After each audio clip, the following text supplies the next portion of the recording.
Class Manikonda school. So ప్రభు గురించి 2-3 వాక్యాల్లో చెప్దామని. గౌరవదర్శన్ ప్రభు గురించి తెలియని పెద్దవాళ్ళు ఉన్నారేమో కానీ పిల్లలు ఉన్నారేమో, అందరికీ ఆయన పుస్తకాలు అంత ఎక్కువ పరిచయము. భాగవతం సిరీస్ 1, 2, 3, 4, 5, 6 కూడా వచ్చింది. ఇప్పుడు 7 కూడా నేను కంప్లీట్ చేశారంట. సో ప్రతిసారి ప్రభు వచ్చినప్పుడు మనకు కొత్త పుస్తకం వస్తుంది. So 7 will be the last book. So Prabhu మాట్లాడుతున్నారు అన్నమాట, 7 బుక్స్ ఎందుకు చేశారయ్యా అంటే, పరీక్ష మహారాజ్ 7 రోజులు 7 పుస్తకాల కింద వచ్చినాము. So so Bhagavat tales complete చేశారు. అండ్ అలాగే గీతా టేల్స్ బుక్స్ ఉన్నాయి. ఈ మధ్య ఇంకొక మైండ్ ఫుల్ ఆఫ్ మీ పుస్తకం చూసారా లేదో, మైండ్ ఫుల్ ఆఫ్ మీ పుస్తకం ఒకటి పిల్లలను ఉద్దేశించి చేశారు. అది హెచ్ఓలి డిపిఎస్ స్కూల్ వాళ్ళు రికమెండెడ్ రీడింగ్ బుక్స్ లో యాడ్ చేసుకున్నారు.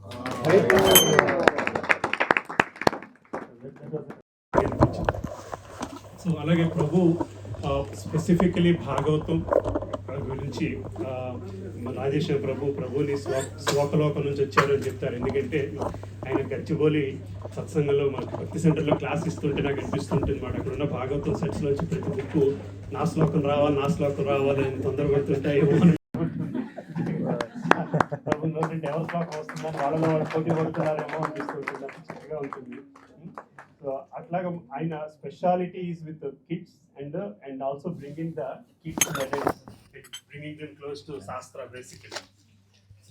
సో భగవద్గీత మీద, భాగవతం మీద పిల్లలకి, అలాగే సెల్ఫ్ హెల్ప్ మీద చాలా పుస్తకాలు రాస్తారు. సుమారుగా 35+ బుక్స్ ఉన్నాయి.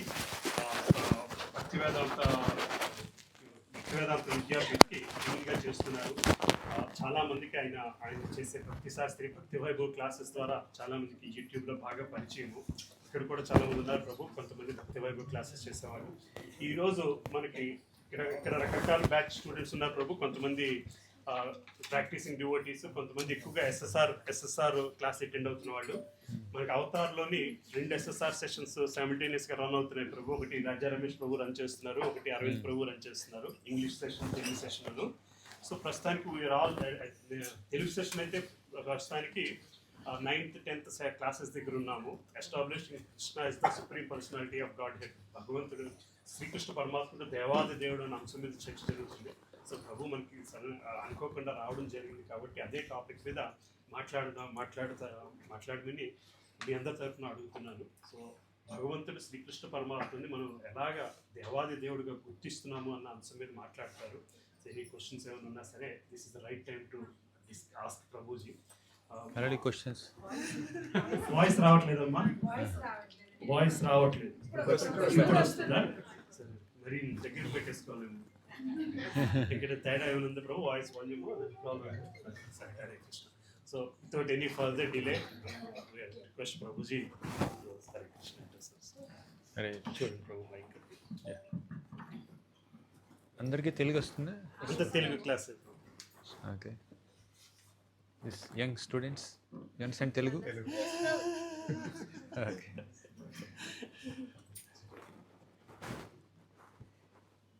హరే కృష్ణ.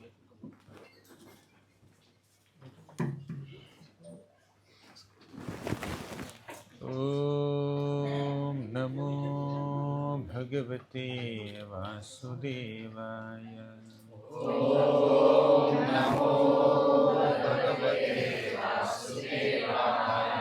ఓం నమో భగవతే వాసుదేవాయ. ఓం నమో భగవతే వాసుదేవాయ. ఓం నమో భగవతే వాసుదేవాయ.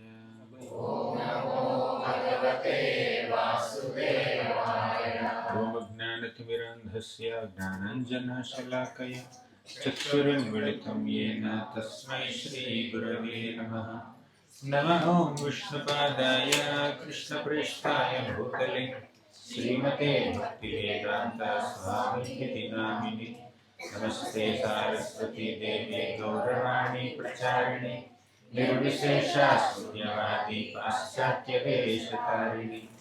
జయ శ్రీ కృష్ణ చైతన్య ప్రభు నిత్యానంద श्री अद्वैत गदाधर श्रीवासादि गौर भक्तवृंद। हरे कृष्णा कृष्णा कृष्णा हरे हरे, हरे राम राम राम हरे हरे। हरे कृष्ण। భక్తులందరికీ వందనం, స్వాగతం. ఇలా కృష్ణ చైతన్య మార్గాన్ని, భక్తి మార్గాన్ని చక్కగా పాటిస్తున్నటువంటి ఎంతో మంది భక్తుల్ని చూస్తే మనసుకి ఎంతో ఆనందంగా ఉంటుంది. అలా మీ అందరికీ స్ఫూర్తినిచ్చి, ప్రేరణనిచ్చి, మీకు భక్తి మార్గంలో కాస్త మార్గదర్శకత్వాన్ని చూపించేటటువంటి భక్తులు మన సుబ్బారావు ప్రభు లాంటి వాళ్ళు, వీళ్ళ డివైడీస్ అందరినీ చూస్తే నాకు కూడా చాలా ఇన్స్పిరేషన్ వస్తూ ఉంటుంది. ఇప్పుడు నన్ను శ్రీకృష్ణుడు దేవాది దేవుడు ఎలా అన్న విషయం గురించి చెప్పమన్నారు. మీరు ఎవరికైనా డౌట్ ఉందా? డౌట్ లేకపోవచ్చు, సందేహాలు లేకపోవచ్చు, కానీ ఈ టాపిక్ని ఇంకొంచెం లోతుగా అర్థం చేసుకోవాలన్న కుతూహలం ఎవరికైనా ఉందా? ఓకే, ఏమిటండి?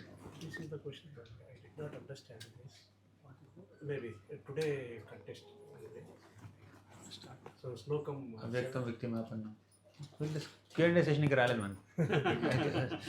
లెక్చర్ స్టార్ట్ అవ్వలేదు, ఎప్పుడే క్వశ్చన్లోకి వెళ్తేలా.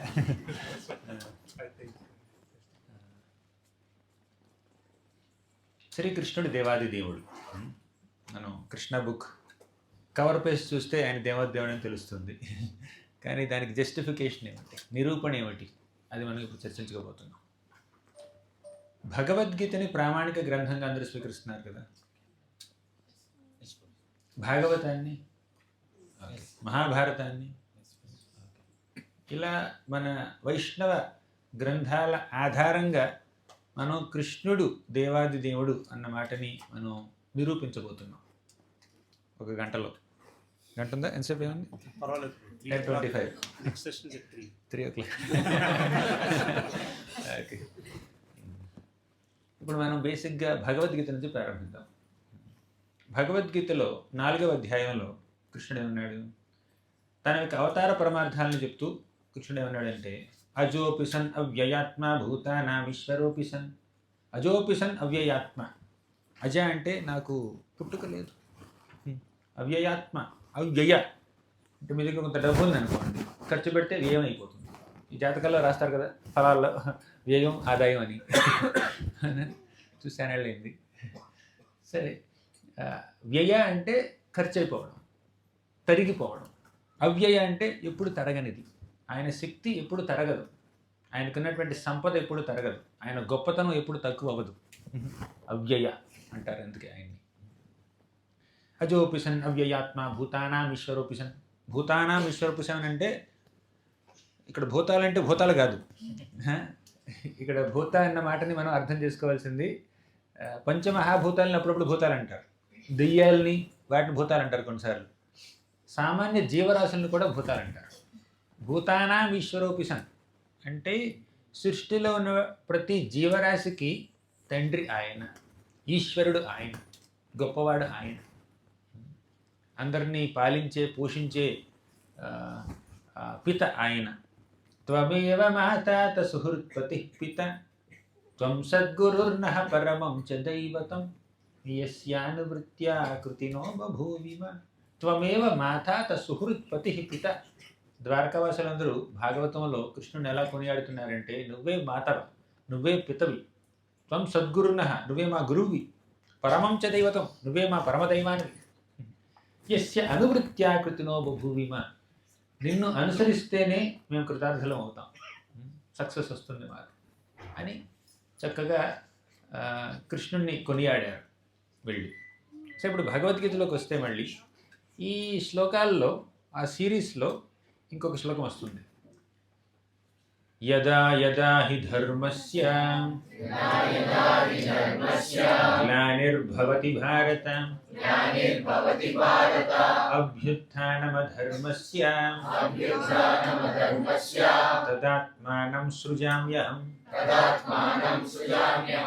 ఎప్పుడైతే ధర్మం తరిగిపోతుందో అధర్మం పెరిగిపోతుందో ఆ పరిస్థితిని రివర్స్ చేయడం కోసం, ధర్మం పెరగాలి అధర్మం తరగాలి కానీ రివర్స్ అవుతుంది, కృష్ణుడు వచ్చి మళ్ళీ తారుమారు చేస్తాడు.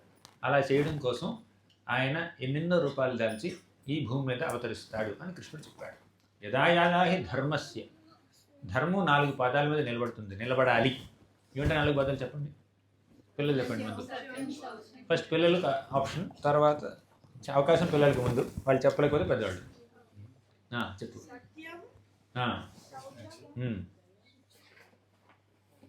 సత్యం శౌచం, తర్వాత దయ, కరెక్ట్. తపస్య, వెరీ గుడ్, ఎక్సలెంట్. సత్యం, దయా, తపః, శౌచం, ఈ 4 పాదాల మీద ధర్మం నిలబడుతుంది. కానీ కొన్ని సందర్భాల్లో ఈ 4 పాదాలు తరిగిపోతూ ఉంటాయి. జనాల్లో ఉన్నటువంటి శుభ్రత తరిగిపోతూ ఉంటుంది. స్నానం చేయకుండా అన్నం తింటారు వాళ్ళు, అబద్ధాలు చెప్తూ ఉంటారు, సత్యం లేదు, దయ లేదు, ఎదుటివారిని హింసిస్తూ ఉంటారు, జీవహింస, మాంసాహారం తింటూ ఉంటారు. సత్యం, దయ, తపః, శౌచం ఇవన్నీ తరిగిపోతున్నాయి. కానీ అధర్మం పెరిగిపోతుంది. అధర్మం యొక్క లక్షణాలు ఏమిటి? కామ, క్రోధ, లోభ, మోహ, మదమాత్సర్యాలు, ఇటువంటి లక్షణాలు పెరిగిపోతున్నాయి. ఎదుటివారిని చూసి ఈర్ష్యపడడం, అసూయపడడం, మోసం చేయడం, అబద్ధాలు చెప్పడం, తర్వాత శుభ్రంగా లేకపోవడం, మనసులో ఎంతో గర్వం, అహంకారం, దంభో దర్పోభిమానస్య క్రోధ పారుష్యమేవ చ అజ్ఞానం చాభిజాతస్య పార్థః సంపదమాసురి. వెరీ గుడ్ రింటో. సో ఈ విధంగా అధర్మం పెరిగిపోతుంది, ధర్మం తరిగిపోతుంది. పరిస్థితి ఇలా ఉంటే, అధర్మం పెరిగిపోతూ ధర్మం తరిగిపోతూ ఉంటే దాన్ని తారుమారు చేయడం కోసం కృష్ణుడే దిగి వస్తాడు ఏదో ఒక అవతారంలో. ఇంకా దిగి వచ్చిన తర్వాత ఆయన అవతార పరమార్థాలు ఏమిటి, ఆయన చేసే పని ఏమిటి? ముఖ్యంగా 3 పనులు చేస్తాడు, అందరికీ తెలిసిందే. పరిత్రాణాయ సాధూనాం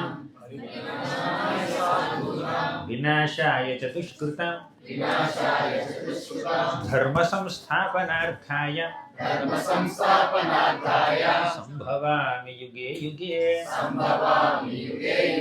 పరిత్రాణాయ సాధూనాం, మంచి వారిని రక్షించడం కోసం, చెడ్డవారిని శిక్షించడం కోసం, ధర్మాన్ని పునరుద్ధరించడం కోసం, స్థాపించడం కోసం మళ్ళీ ఆయన ఈ ప్రతి యుగంలో అవతరించి వస్తాడు. అంటే అన్ని అవతారాలకి మూల కారణం ఆయనే అన్నమాట భగవద్గీత చదివితే తెలిసిపోతుంది. అవునా? కృష్ణుడు ఒక అవతారం కాదండి, అన్ని అవతారాలకి మూలం కృష్ణుడు. భగవద్గీత 4వ అధ్యాయం 2-3 శ్లోకాలు చదివితే తెలిసిపోతుంది ఎవరికైనా. కృష్ణుని కేవలం ఒక అవతారంగా మనం పరిగణించకూడదు, అన్ని అవతారాలకి మూలం. ప్రూఫ్ ఏంటి ఇప్పుడు చెప్పాను నేను. పరిత్రాణ సాధనానికి మీనింగ్ చెప్పండి, ఎవరైనా చెప్పమ్మా. హేమాంగి, రైట్ నీ పేరు?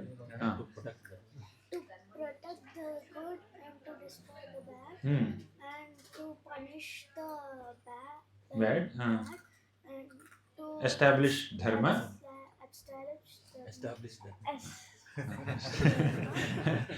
Last line main. Sambhavami yuge yuge. I appear. నేను దిగి వస్తాను. యుగే యుగే అంటే ప్రతి యుగంలో నేనే అవతరించి వస్తాను అంటున్నాడు కృష్ణుడు. అంటే అన్ని అవతారాలకు మూలం ఆయన తెలిసిపోయింది కదా, ధర్మ సంస్థాపనార్థాయ, అన్ని అవతారాలకు మూలం. భగవద్గీత అయితే అందరికి తెలిసిపోతుంది అన్నమాట.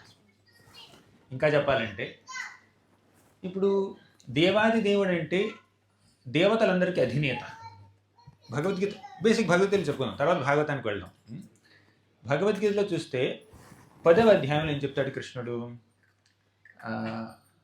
బుద్ధిర్జ్ఞానమ సమ్మోహ క్షమా సత్యం తమః శమః. బుద్ధి, జ్ఞానము, అసమ్మోహము, సుఖము, దుఃఖము ఇవన్నీ నా నుంచే ఉద్భవించాయి అంటున్నాడు కృష్ణుడు. అక్కడ తాగలేదు, దానికి ముందు ఏమన్నాడంటే నమే విదుః సురగణాః ప్రభవం న మహర్షయః అహం ఆదిర్హి దేవానాం మహర్షీణాం చ సర్వశః. అహం ఆదిర్హి దేవానాం, దేవతలందరికీ ఆది నేనే. ఆది అంటే ప్రారంభం, మూలం. దేవతలందరికీ నేనే. అహం ఆదిర్హి దేవానాం మహర్షీణాం చ సర్వశః. మహర్షులందరూ దేవతలందరూ నా నుంచి ఉద్భవించారు అన్నారు. ఇంకేం చెప్పండి, డౌట్ ఏమన్నా మీకు? కృష్ణుడు క్లియర్గా చెప్తున్నాడు, దేవతలందరూ నా నుంచే వచ్చారు. రుద్రాణం శంకరశ్చాస్మి. 11 మంది రుద్రులు ఉంటే వారిలో బెస్ట్ అయినటువంటి శంకరుడిని నేనే. ప్రహ్లాదశ్చాస్మి దైత్యానం. ఈ ప్రపంచంలో గొప్ప ఏవైనా కూడా అన్ని నా నుంచి ఉద్భవించాయి. నా నుంచి కాదు, ఎ స్పార్క్ ఆఫ్ మై స్ప్లెండర్ మమ తేజోంశ సంభవం. కృష్ణుడు 10వ అధ్యాయంలో ఏమన్నాడంటే, యద్యద్విభూతి మత్సత్వం శ్రీమధూర్జితమేవ తత్తదేవావగచ్చత్వం మమ తేజోంశ సంభవం.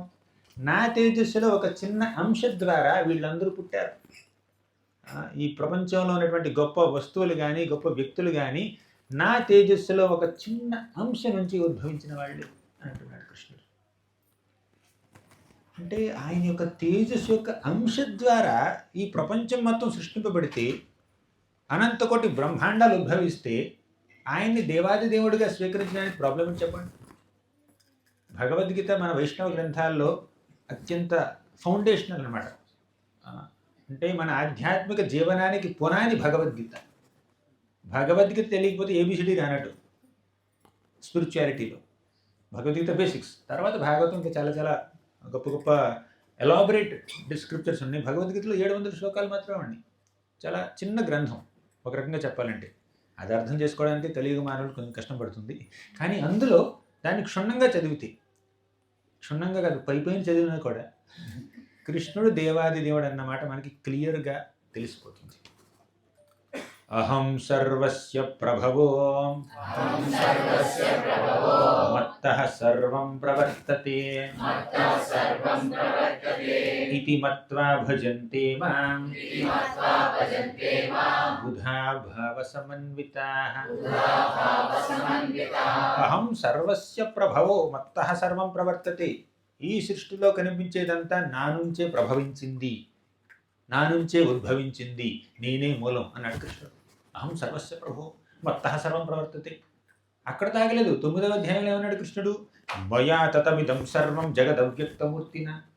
ఈ జగత్తు మొత్తం నేను వ్యాపించి ఉన్నాను. అవ్యక్తమూర్తిన, అందరికీ వ్యక్తం కాడు, అందరికీ కనిపించడు. అవునా? కనిపించకపోయినా అంతటా వ్యాపించున్నాడు. వ్యాపిస్తే కనిపించాలి కదా అని కొంతమంది వితండవాదం చేస్తూ ఉంటారు. నీకు బుద్ధి ఉందా? ఉంది. కనిపించట్లేదు అని చెప్పండి మీరు, అప్పుడు వాళ్ళకి అర్థమైపోతుంది. అంటే వ్యాపించి ఉన్నదంతా కనిపించాలన్న గ్యారంటీ లేదండి. కనిపిస్తేనే వ్యాపించి ఉంది అని అనలేం మనం. ఇక్కడ వాయువు వ్యాపించి ఉంది, అందుకే మనం బ్రతుకుతున్నాం, ఊపిరి తీసుకోగలుగుతున్నాం. వాయువు లేకపోతే, ఆక్సిజన్ లేకపోతే మనం బ్రతకలేం. అది కళ్ళకు కనిపించదు, కానీ ఉంది. భగవంతుడు కూడా అర్హత లేని వాళ్ళు కళ్ళకు కనిపించడు, అర్హత ఉన్న వాళ్ళకి కళ్ళకు కనిపిస్తాడు. ఇంకా ఆ అర్హత సంపాదించుకునే వాళ్ళకి కళ్ళకు కనిపించకపోయినా మనసుకు కనిపిస్తాడు.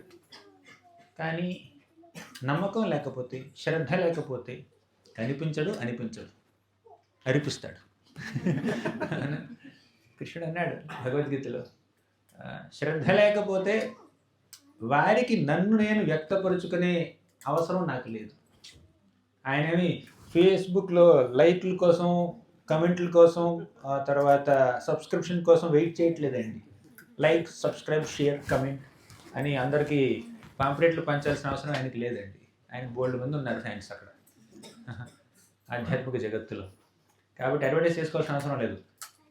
ఎవరికైనా నమ్మకం లేకపోతే, సరే నీ నమ్మకంతో నువ్వు ఉండు స్వామి అని అంటాడు, వదిలేస్తాడు. అది ఎక్కడ చెప్పాడంటే కృష్ణుడు భగవద్గీతలో, నాహం ప్రకాశః సర్వస్య యోగ మాయా సమావృతః మూఢోయం నాభిజానాతి. నాహం ప్రకాశః సర్వస్య, అందరికీ నేను కనిపించను, అందరికీ నేనున్నాను అని నిరూపించుకోవలసిన అవసరం నాకు లేదు. నువ్వు నమ్మినా నమ్మకపోయినా నేనున్నాను. అలా నమ్మిన వాళ్ళకి నేనున్నాను, అలా నమ్మని వాళ్ళకి నేను లేను అనుకునే వాళ్ళకి వాళ్ళు అలా ఉండనివ్వండి, ప్రాబ్లం లేదు. నేను నిరూపించుకోవాల్సిన అవసరం లేదు. అంటే కొంతమంది మహాభక్తులు ఉంటారు. ఆ మహాభక్తులు అనుగ్రహించడం కోసం, వారి మీద తనకి ప్రేమ ఉంది అని నిరూపించుకోవడం కోసం అప్పుడప్పుడు భగవంతుడు వస్తూ ఉంటాడు. అర్జునాచార్యుల స్టోరీ ఉంది, కాసేపు చెప్పుకున్నాం. కొన్నిసార్లు నిరూపించుకుంటూ ఉంటాడు. కానీ ప్రతి ఒక్కడికి నిరూపించాల్సిన అవసరం లేదు కదా. ఇప్పుడు మిమ్మల్ని మీ సన్నిహితులు అపార్థం చేసుకున్నారనుకోండి, వారి దగ్గరికి వెళ్ళి మీరు కొంచెం మిమ్మల్ని మీరు నిరూపించుకోవాలి, కొంచెం సమాధానం చెప్పాలి. ఎవరో రోడ్డు మీద పోయే దారి దానే అంటారు చూడండి, వాళ్ళు అపార్థం చేసుకున్నారనుకోండి, మనం పట్టించుకోం. ఏముంది, సొంత వాళ్ళు ఏమైనా అపార్థం చేసుకుంటే అప్పుడు పట్టించుకుంటాం. అలాగే భగవంతుడి మీద ప్రేమ ఉన్న వారికి ఏమైనా సందేహం కలిగింది అనుకోండి, ఆ సందేహం నివృత్తి చేయడం కోసం భగవంతుడు స్వయంగా వస్తాడు, లేదంటే తన భక్తుల్ని పంపిస్తాడు. కానీ ప్రపంచంలో బోల్డ్ మంది నాస్తికులు ఉన్నారు, వాళ్ళందరికీ నేనున్నానని నిరూపించుకోవాల్సిన అవసరం ఆయనకు లేదు. అప్పుడు నిరూపిస్తే అది ఆయన దయ, కానీ గ్యారంటీ లేదు, మనం ఎక్స్పెక్ట్ చేయలేం. సరే, ఇప్పుడు భగవద్గీతలో కృష్ణుడు భగవంతుడు అన్నదానికి మనం నిరూపణ చూసాం కొన్ని శ్లోకాల్లో. ఇంకా భగవంతుడు అని అనిపించుకోవడానికి, దేవాది దేవుడు అనిపించుకోవడానికి మీకు ఏ ప్రూఫ్లు కావాలో చెప్పండి, దానికి శాస్త్రాల్లో సమాధానాలు నేను చెప్తాను. ఓకే, ఫలానా వ్యక్తి మంచి స్టూడెంట్ అనిపించుకోవాలంటే, ఇప్పుడు శ్లోకా స్కూల్లో మంచి స్టూడెంట్స్ ఇక్కడ ఇద్దరు ఉన్నారు, నేను చూశాను. మంచి స్టూడెంట్స్ అనిపించుకోవాలంటే వాళ్ళు ఏం చేయాలి? స్టూడెంట్గా చెప్పండి. టీచర్స్ చెప్పింది చదవాలి, తర్వాత రెగ్యులర్ స్కూల్కి వెళ్ళాలి. ముందు ఫస్ట్ చదువుకుని స్కూల్కి వెళ్ళాలి, అటెండెన్స్ ముఖ్యం. తర్వాత బుద్ధిగా ఉండాలి, ఇంకా చెప్పండి, ఎగ్జామ్స్ రాయాలి. Okay, very good. Ask intelligent questions, పరిప్రశ్నేన సేవయ. తర్వాత ఇంకా చెప్పండి, good students, qualities of good students. Okay, బాగుంది. సరే, ఇప్పుడు దేవుడు అనిపించుకోవాలంటే ఏం చేయాలి చెప్పండి, చెప్పమ్మా అజయ్. దేవుడు అనిపించుకోవాలంటే ఏం చేయాలి చెప్పు. దేవుడు అనిపించుకోవాలంటే చాంటింగ్ చేయాలి, దేవుడిని చేరుకోవాలంటే చాంటింగ్ చేయాలి. ఇప్పుడు కృష్ణుడు దేవాది దేవుడు అని మీరు యాక్సెప్ట్ చేయడానికి ఆయనలో ఎటువంటి లక్షణాలు మీకు కనిపించాలని చెప్పండి. ఆ లక్షణాలు ఉన్నాయో లేదో నేను శాస్త్ర సమ్మతంగా మీకు చెప్తాను. చెప్పండి, దేవుడు అంటే దేవుడికి ఉండవలసినటువంటి లక్షణాలు ఏమిటి? శ్లోకం కోట్ చేస్తున్నారు డైరెక్ట్గా. ఒక సామాన్య మానవుడు దేవుడిలో ఎక్స్పెక్ట్ చేసే క్వాలిటీస్ ఏమంటే చెప్పండి సింపుల్గా. కోరికలు తీర్చేవాడు, ఓకే బాగుంది, చెప్పండి. ఇది బేసిక్. ఇది కష్టాలు తీర్చేవాడు, కోరికలు తీర్చేవాడు, రెండు తీర్చాలి. ఆపదల్లో రక్షించేవాడు అంటే కష్టాలు తీర్చడమే, రెండు ఒకటే. ఓకే, బాగుంది. ఇంకా పాపాలను క్షమించాలి, మేము పాపం చేస్తూనే ఉంటాం, అని క్షమిస్తూనే ఉండాలి. పాపాలు చేస్తే శిక్షించకూడదు, క్షమించాలి. కరెక్ట్ కరెక్ట్ కరెక్ట్, నేను కాదనట్లేదు. తర్వాత జనన మరణాలు తప్పించాలి, మోక్షం ప్రసాదించాలి. ఓకే, బాగుంది. తర్వాత నిరూపించుకోవాలి, ప్రూవ్ చేసుకోవాలి, అప్పుడే నమ్ముతాం. ఓకే, బాగుంది. ఇంకా చెప్పండి. ఇంకా ఏదైనా చేయగలగాలి, సర్వశక్తి సంపన్నుడు, అన్నీ ఇవ్వాలి. ఓకే, ఏం కావాలి నీకు? అన్నీ కావాలి. ఓకే ఓకే, చెప్పారు ఇందాక. ఇంకా చెప్పండి, దేవుళ్ళలో ఉండవలసినటువంటి లక్షణాలు. జ్ఞానాన్ని ఇవ్వాలి. ఓకే, ఓహో, మన మనసుని ఆయనే లాగేసుకోవాలి. ఓకే, బాగుంది. మీరు చెప్పిన లక్షణాలన్నీ కృష్ణుల్లో ఉన్నాయండి, అన్నీ ఉన్నాయి. సర్వ ఆకర్షయతి ఇది కృష్ణ, అందరినీ ఆకర్షించేవాడు కృష్ణుడు. అందరినీ అన్నారు ఎవరో. అంటే యోగక్షేమం వహామ్యహం, అందరినీ నేను రక్షిస్తానన్నాడు. అనన్యాశ్చింతయంతో మాం ఏ జనాః పర్యుపాసతే తేషాం నిత్యాభియుక్తానాం యోగక్షేమం వహామ్యహం. ఇంకా మీరన్నట్టు అందంగా ఉండాలి, జ్ఞానం ఉండాలి, వైరాగ్యం ఉండాలి, ఈ సంపదలన్నీ ఆయనలో ఉన్నాయి. అంతేకాదండి, దేవాది దేవుడు అంటే ఇతర దేవుళ్ళందరూ ఆయన ఎదురుగా విధేయతతో ఉండాలి, ఆయనకి సబ్మిట్ చేయాలి, ఆయనకి నమస్కరించాలి. అందరి దేవతల నుంచి నమస్కారాన్ని, పూజల్ని అందుకునేవాడు దేవాది దేవుడు. యం బ్రహ్మా వరుణేంద్ర రుద్ర మరుతః స్తున్వంతి దివ్యైస్తవైః వేదైః సాంగపదక్రమోపనిషదైః గాయంతి యం సామగాః ధ్యానావస్థిత తద్గతేన మనసా పశ్యంతి యం యోగినో యస్యాంతం న విదుర్సురాసురగణాః దేవాయ తస్మై నమః. యం బ్రహ్మా వరుణేంద్ర రుద్ర మరుతః స్తున్వంతి దివ్యైః స్తవైః. ఈ దేవతలందరూ ఉన్నారు చూడండి, ఇంద్రుడు, చంద్రుడు, వరుణుడు, వాయువు, బ్రహ్మ, శివుడు, వీళ్ళందరూ వచ్చి దివ్యమైనటువంటి స్తవాలతో ఆయన్ని కీర్తిస్తారు. దేవతలందరికీ కష్టాలు వస్తే పరిగెత్తుకుంటూ బ్రహ్మదేవుడి దగ్గరికి వెళ్తారు. బ్రహ్మదేవుడు కష్టాలు తీర్చడానికి ప్రయత్నిస్తాడు. ఇంద్రుడు, చంద్రుడు, వరుణు, వాయువు వీళ్ళకి ఏమైనా కష్టాలు వస్తే వాళ్ళు బ్రహ్మదేవుడి దగ్గరికి వెళ్తారు. బ్రహ్మదేవుడు ఆ కష్టాలను తీర్చడానికి ఏదో ఒక సొల్యూషన్ ఇవ్వడానికి ప్రయత్నిస్తాడు. కానీ ఆయన ఇవ్వలేకపోతే ఆయన ఏం చేస్తాడు తెలుసా? వీళ్ళందరినీ క్షీరసాగరం దగ్గరికి తీసుకెళ్తాడు. అక్కడ వీళ్ళందరూ నమస్కారం చేస్తారు, ప్రార్థన చేస్తారు. సహస్రశీర్ష పురుష సహస్రాక్ష సహస్రపాత్ సభూమిం విశ్వతో వృత్వా అత్యతిష్టదశాంగులం పురుష ఎవేదగుం సర్వం యద్భూతం యశ్చ భవ్యం అంటూ పురుష సూక్తం చెప్పిస్తాడు మన బ్రహ్మదేవుడు. అప్పుడు బ్రహ్మదేవుడికి ఒక వాట్సాప్ మెసేజ్ వస్తుంది, వైర్లెస్, ఫోన్ లేకుండానే మైండ్లో వచ్చేస్తుంది మెసేజ్. ఆ మెసేజ్ అందరికీ ఆయన అనౌన్స్ చేస్తాడనమాట దేవతలందరికీ. ఇలా బ్రహ్మదేవుడికి, శివుడికి, తర్వాత ఇంకెవరికి కష్టాలు వచ్చినా కూడా ఆ కష్టాలన్నీ తీర్చేవాడు విష్ణువు, కృష్ణుడు. ఆ మాట ఇంకొంచెం డీటెయిల్గా చెప్పుకుందాం. కానీ ఇప్పుడు విష్ణువు నుంచి ఉద్భవించాడు బ్రహ్మ, బ్రహ్మ నుంచి ఉద్భవించాడు శివుడు. అలాగని బ్రహ్మ శివుడి కన్నా గొప్ప కాదు, శివుడే బ్రహ్మ కన్నా గొప్ప. ఆ విషయం మనం ఇంకోసారి చెప్పుకుందాం.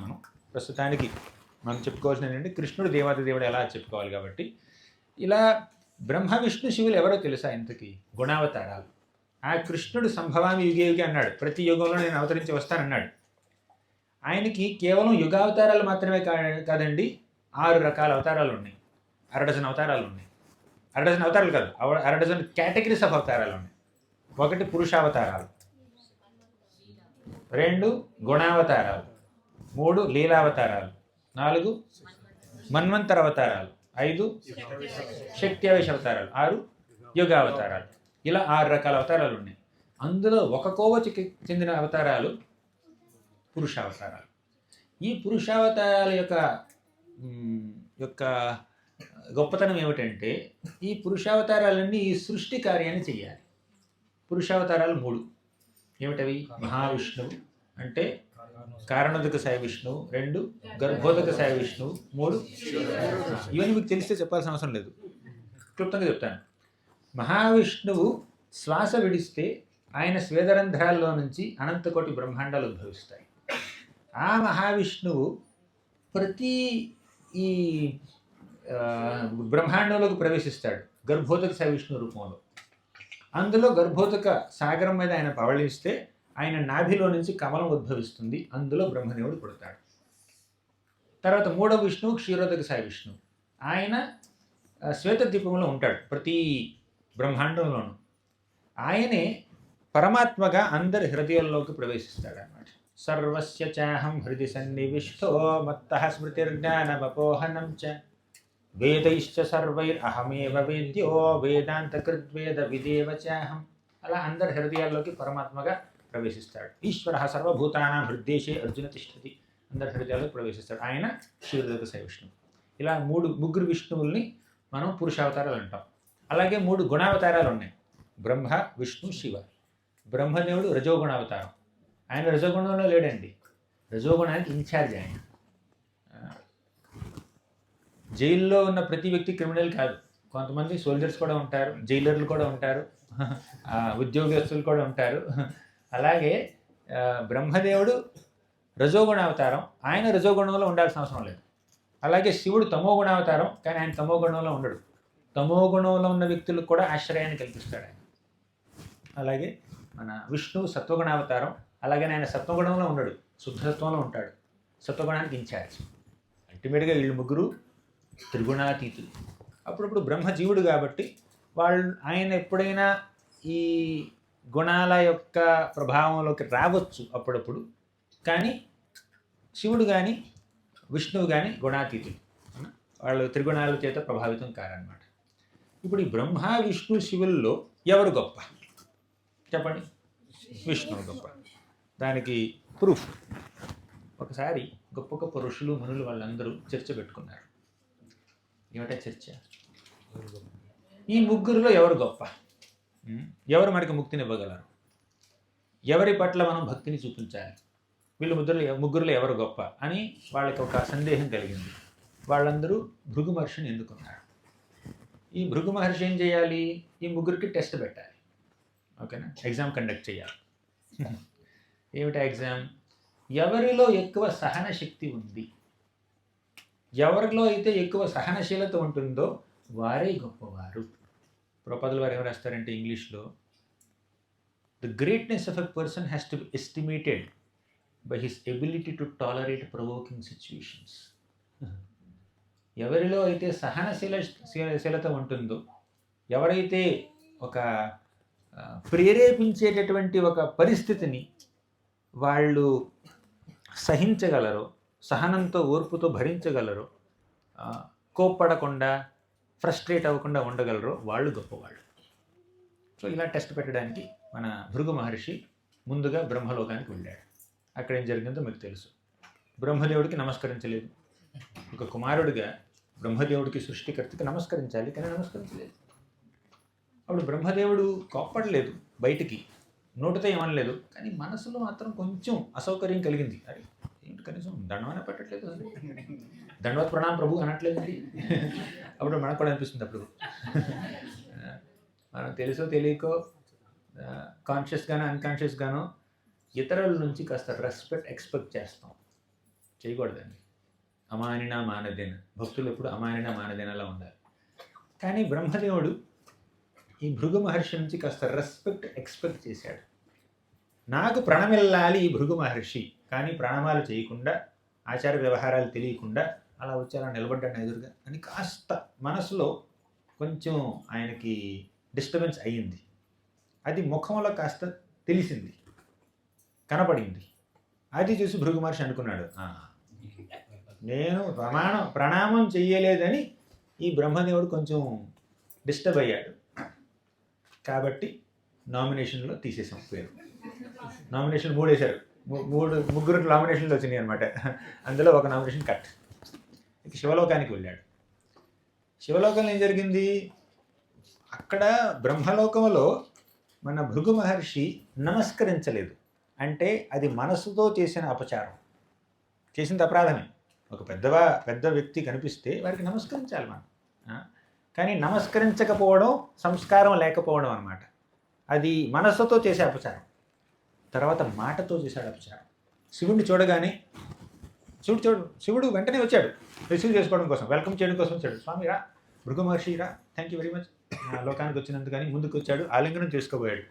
అప్పుడు భృగు మహర్షి ఏమన్నాడు, నన్ను అంటుకోవద్దు, ఎంత మురిగ్గా ఉన్నావు, చిరాకు వస్తుంది ఏంటి చూస్తేనే, మొత్తం బూడిద రాసుకున్నావు, మెడలో పావులు ఉన్నాయి, క్లీన్గా లేవు, నువ్వు ఎప్పుడు స్నానం చేసావు తెలియదు, శ్మశానంలో తిరుగుతుంటావు అని చెప్పి చాలా మాట్లాడాడు, దుర్భాషలు ఆడాడు.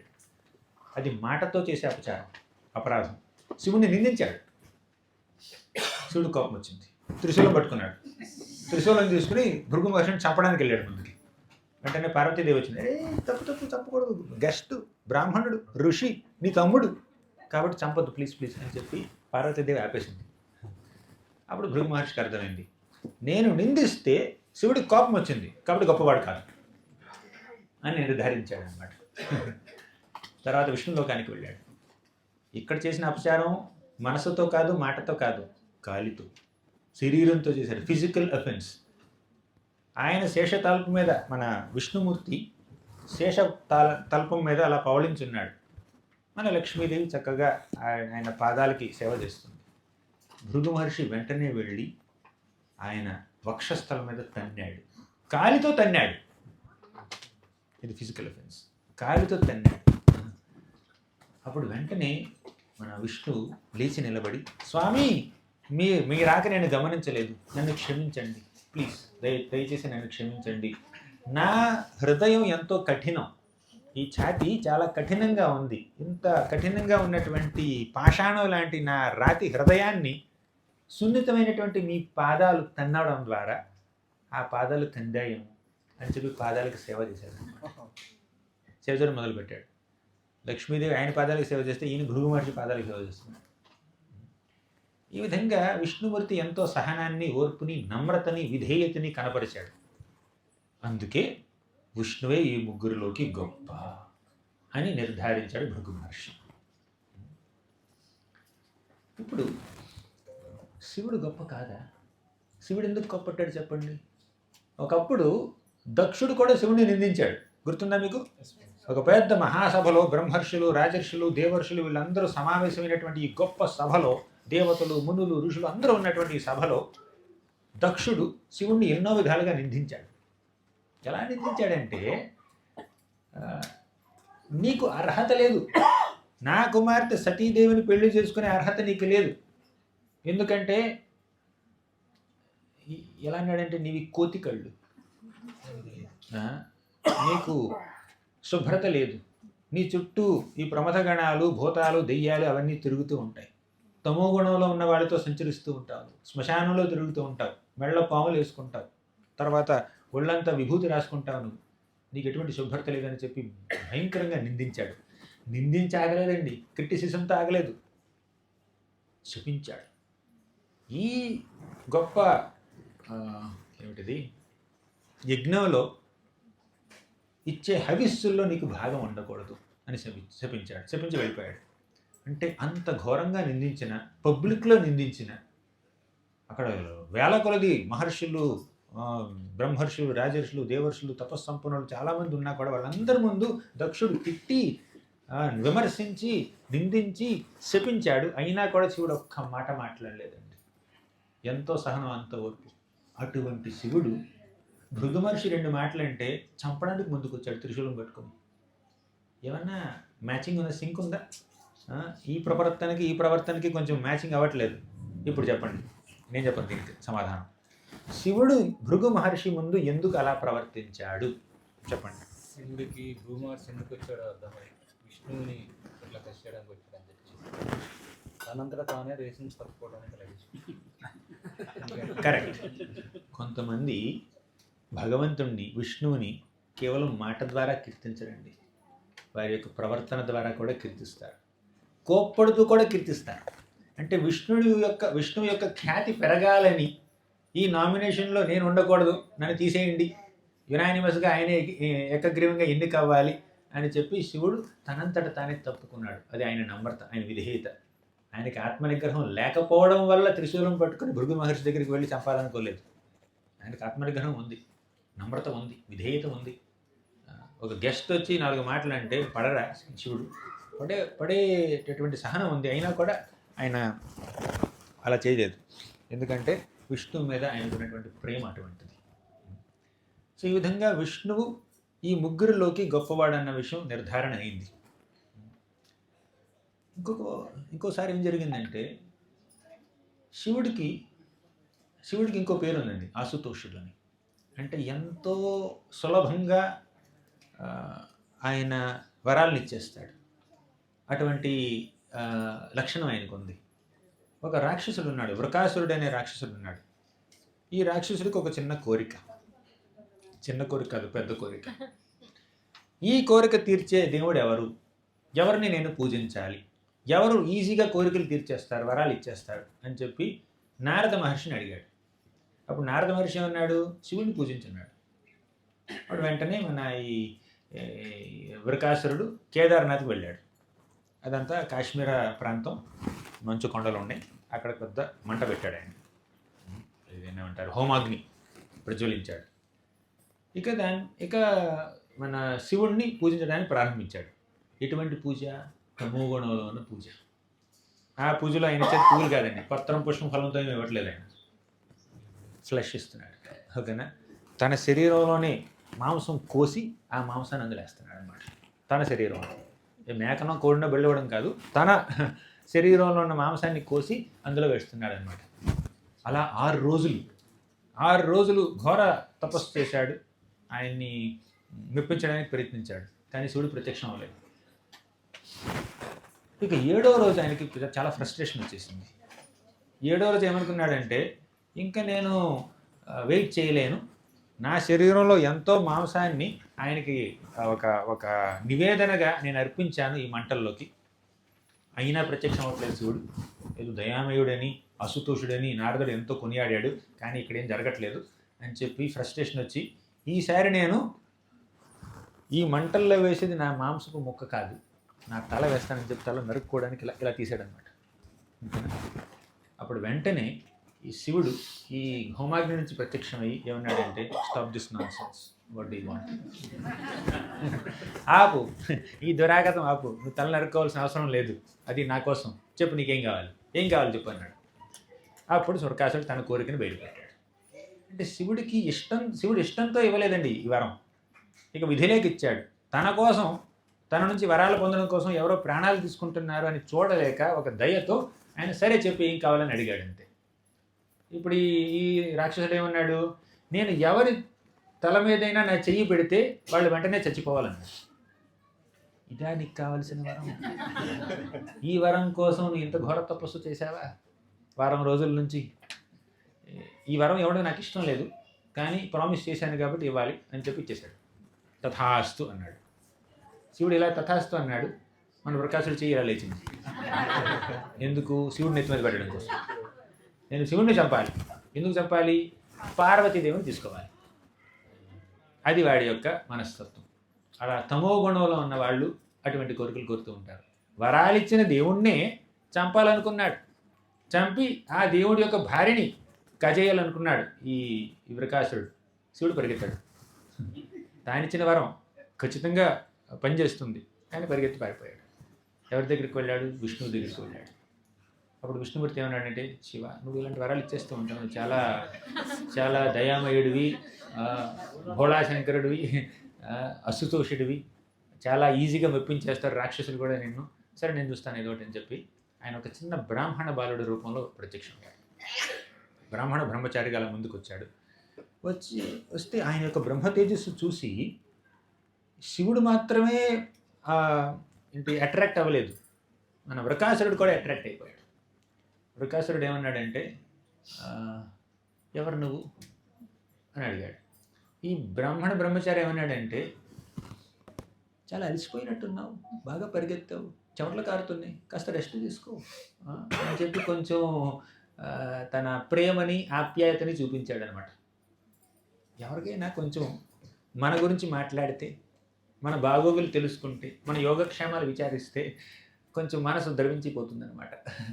అలా ఈ బ్రాహ్మణ బ్రహ్మచారి వచ్చి పలకరించగానే, కొంచెం కుశలం అడగగానే ఈ వృకాసురుడికి ఏమిటంటే నమ్మకం కలిగింది. ఈ బ్రాహ్మణ బ్రహ్మచారికి నా మీద కాస్త ప్రేమ ఉంది, ఆప్యాయత ఉంది అన్నటువంటి ఒక చిన్న నమ్మకం కలిగి అలా కూర్చున్నాడు. థ్యాంక్ యూ వెరీ మచ్, నువ్వు నా సంగతి ఏమిటో నువ్వు చూస్తున్నా, అలసిపోయిన విషయం నువ్వు తెలుసుకున్నావు నువ్వు అని చెప్పి ఇక తన మనసంతా వ్యక్తపరిచాడు.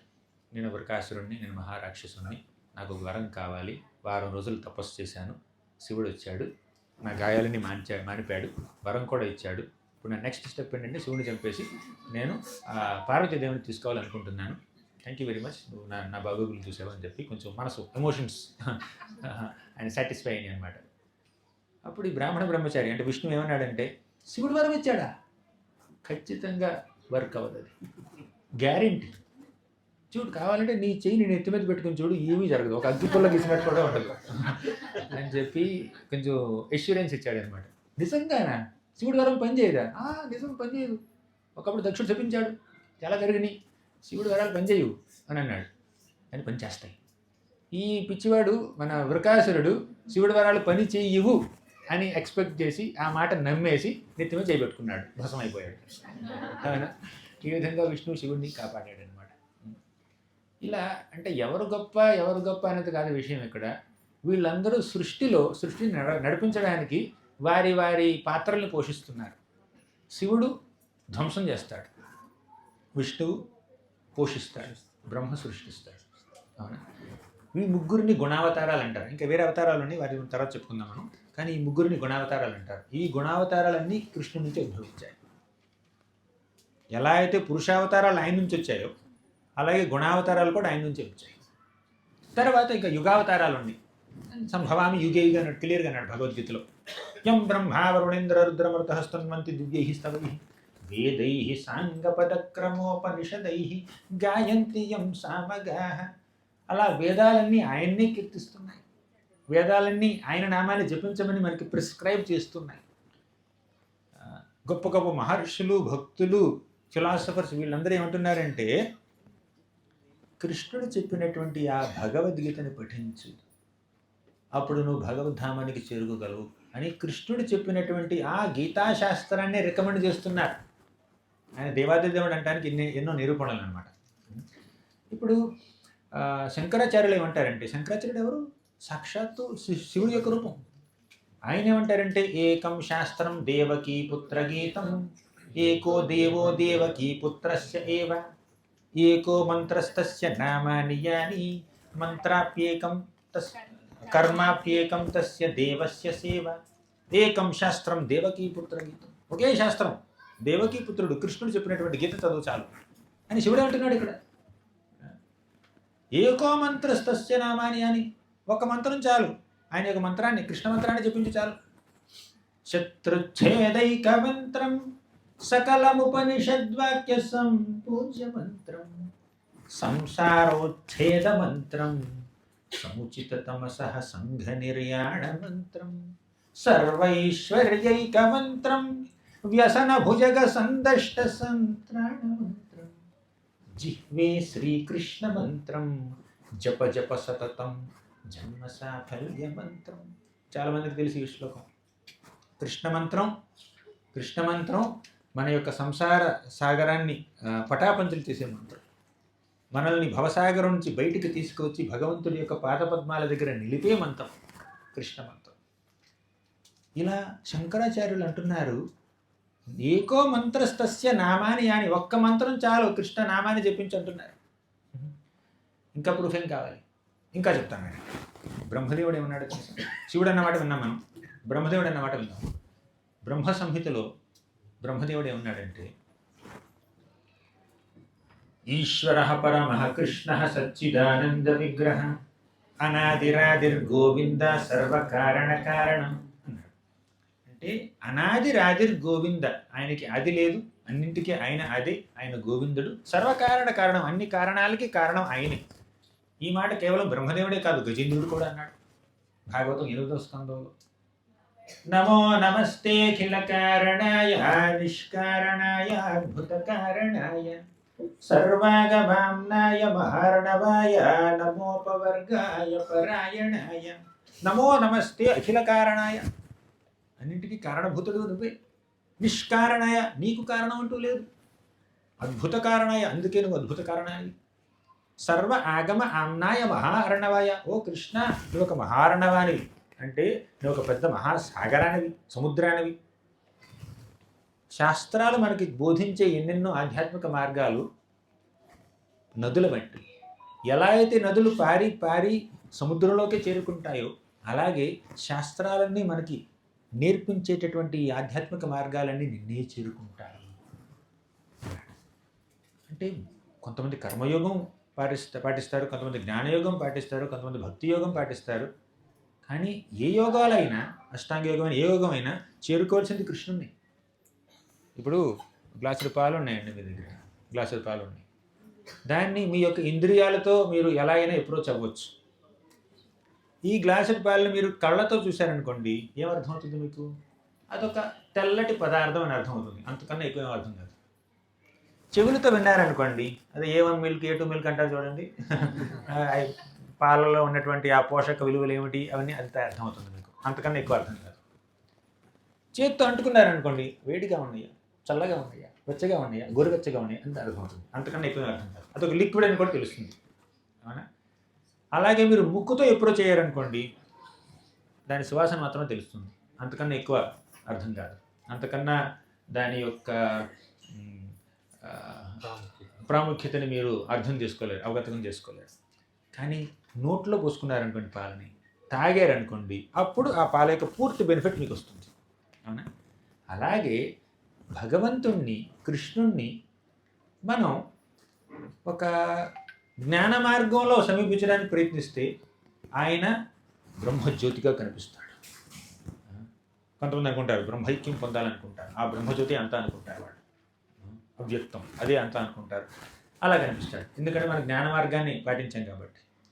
అలాగే యోగ మార్గాన్ని పాటించామనుకోండి, ఆయన పరమాత్మగా కనిపిస్తాడు. కానీ భక్తి మార్గాన్ని ఆచరిస్తే భగవంతుడిగా దర్శనమిస్తాడు. ఆయన మనతో ప్రతిస్పందిస్తాడు. ఒక బిడ్డగానో, ఒక తండ్రిగానో, ఒక స్వామిగానో, ఒక స్నేహితుడిగానో, ఒక ప్రేమికుడిగానో ప్రతిస్పందిస్తాడు. అది భగవంతుడి యొక్క భక్తి మార్గంలో ఉన్నటువంటి గొప్పతనం. జ్ఞాన మార్గంలో వేరే వేరే మార్గాల్లో ఆయన చేరుకోవాలని ప్రయత్నిస్తే మాత్రం ఆయన యొక్క పూర్తి గొప్పతనం మనకు అర్థం కాదు, అవగతం కాదు, పూర్తి బెనిఫిట్ రాదు మనకి. సరే, ఇప్పుడు మనం బ్రహ్మదేవుడు చెప్పిన మాట చూసాం, శివుడు చెప్పిన మాట చూసాం, భగవద్గీత చూసాం, భాగవతం కూడా కొంత చూసాం. ఇంకొంచెం చూద్దాం భాగవతంలో. భాగవతంలో మొదటి స్కందం 3వ అధ్యాయంలో చాలా అవతారాల గురించి చెప్పారండి. మత్స్య, కూర్మ, వరాహ, వామన, హయగ్రీవ, చాలా అవతారాల గురించి చెప్పారు. రామ, పరశురామ, చాలా అవతారాల గురించి చెప్పారు. అందులో కృష్ణుడి మాట కూడా వచ్చింది. కానీ ఆ లిస్ట్ అంతా అయిపోయిన తర్వాత సూత గోస్వామి వారు ఏమన్నారంటే, ఏతే చాంశ కళాహ పుంస కృష్ణస్తు భగవాన్ స్వయం ఇంద్రారివ్యాకులం లోకం మృడయంతి యుగే యుగే. వీళ్ళందరూ ఇక్కడ చెప్పినటువంటి లీలావతారాలన్నీ పురుషావతారాల యొక్క అంశాలుగా ఈ ప్రపంచంలో అవతరించారు. అది ఎందుకు? ఇంద్రుణ్ణి అసురుల బారి నుంచి రక్షించడం కోసం ఆ పురుషావతారాల ద్వారా ఎన్నెన్నో అవతారాలు ఈ భూమిలోకి వచ్చాయి, ఈ భూమి మీదకి వచ్చాయి. లీలావతారాలు అంటారు వాటిని. కానీ కృష్ణస్తు భగవాన్ స్వయం, కృష్ణుడు మాత్రం ఆ అవతారాల్లో ఒకటి కాదు. కృష్ణస్తు అంటే బట్, కానీ కృష్ణుడు మాత్రం భగవాన్ స్వయం, స్వయంగా భగవానుడు, స్వయం భగవానుడు. వీళ్ళందరికీ మూలం ఆయనే. ఎలా అయితే ఒక పెద్ద మహాసాగరం నుంచి కానీ, ఒక పెద్ద జలాశయం నుంచి కానీ, చిన్న చిన్న జలాశయాలు కానీ, చిన్న కాలువలు కానీ అలా బయటకు వస్తుంటాయో, అలాగే శ్రీకృష్ణుడు అనే ఈ గొప్ప మహాసముద్రం నుంచి చిన్న చిన్న అవతారాలు ఎన్నో వస్తూ ఉంటాయి. అంటే అవతారాలు తక్కువ చేయడం కాదండి ఇక్కడ విషయం. ఎన్నెన్నో అవతారాలు ఉన్నాయి. అక్కడ 24 అవతారాలు చెప్పారు. ఇంకా ఆయనకి ఎన్నో అనంతకోటి అవతారాలు ఉన్నాయి. దశావతారాలు అంటారు. అది దశావతార స్తోత్రంలో ఈ 10 అవతారాల గురించి ప్రస్తావన చేశారు.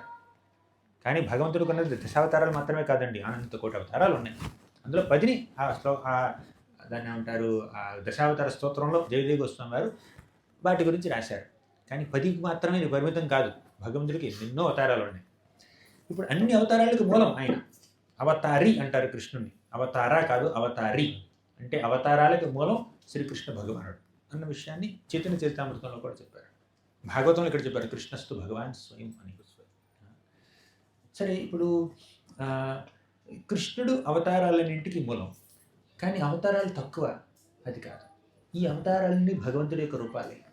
బ్రహ్మ సంహితలో బ్రహ్మదేవుడు ఏమన్నాడంటే, దీపార్చిరేవ హి దశాంతరమభ్యుపేత్య, ఇంకో మాట అన్నాడు, రామాదిమూర్తిషు కళా నియమేన తిష్టన్ నానావతారమకరోద్భువనేషు కింతు కృష్ణ స్వయం సమభవత్ పరమః పుమాన్యో గోవిందమాది పురుషం తమహం భజామి.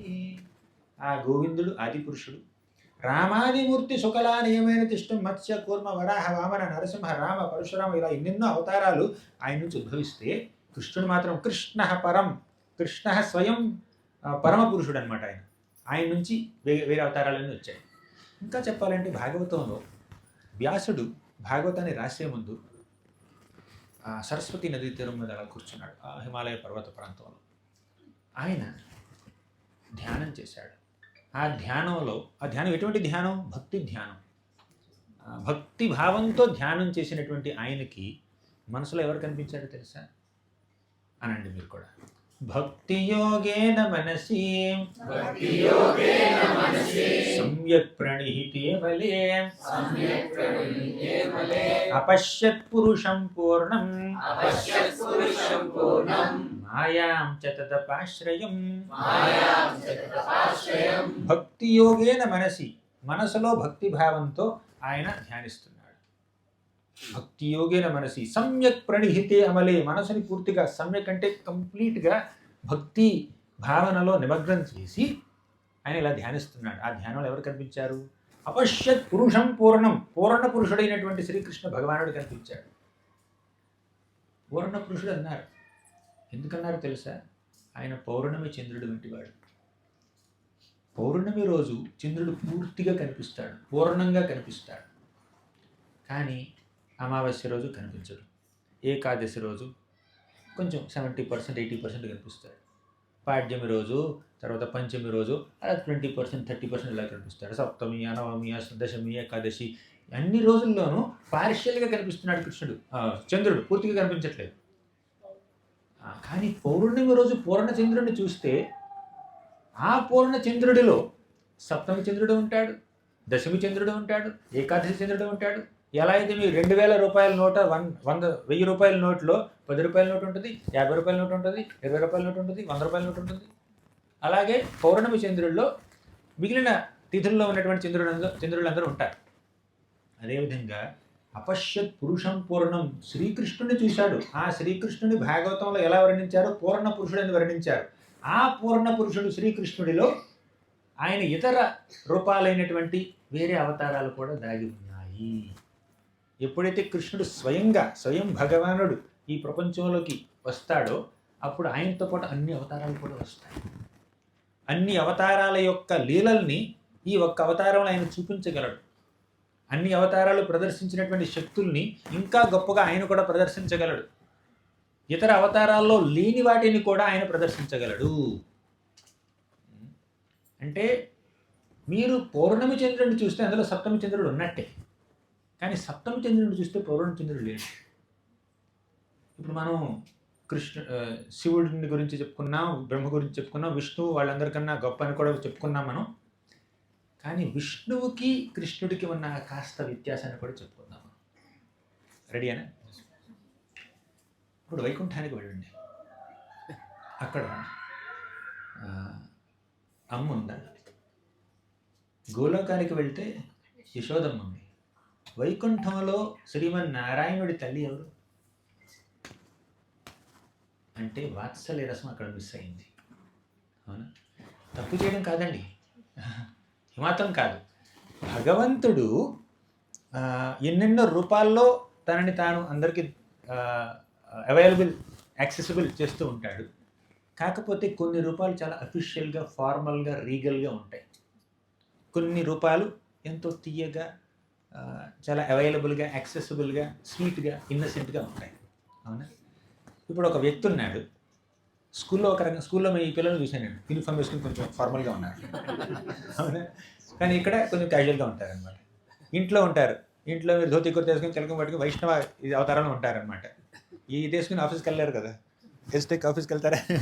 ధోతి కుర్త తిలకం పెట్టుకుని కర్తలు వాయించుకుని హరే కృష్ణ అని ఆఫీస్కి వెళ్ళాం కదా మనం.